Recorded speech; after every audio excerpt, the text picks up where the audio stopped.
Welcome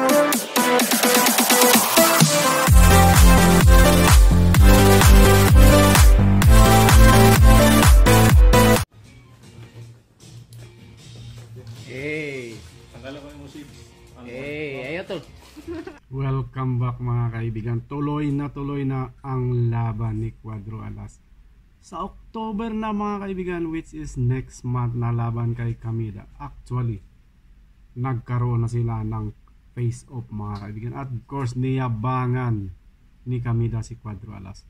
Ayaw naman sa tanging angas ng Pinas mga kaibigan. 30 seconds lang daw sa first round ang itatagal nito ni Kamida mga kaibigan. Well, pinakuha ni Kamida ang sunglasses ni Cuadro Alas mga kaibigan dahil gusto nitong matitigan sa mata mga kapatid. And alalahanin nyo, kamag-anak ito ng kanyang promoter na si Koki Kamida mga kaibigan. Well, wala nang patumpik-tumpik, panoorin natin ang highlights ng kanilang face off. では続きましてフェイスオフお願いいたします。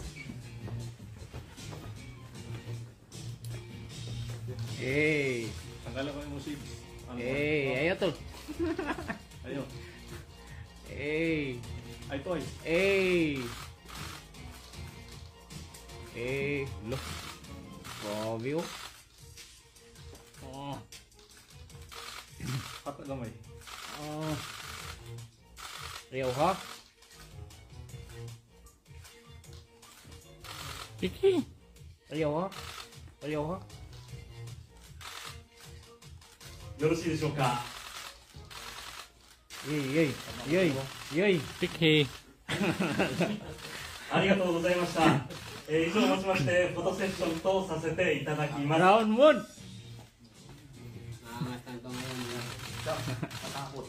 本日はどうもありがとうございました。最高ダッシュボリューム2、ボリューム3、2025年10月25日、26日、会場はキルギスのビスケクアリーナにて行われます。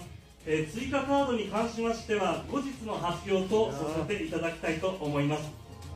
なお大会の模様はアベマボクシングチャンネルにて全試合全イベントを無料で独占生中継いたします。ぜひお楽しみください。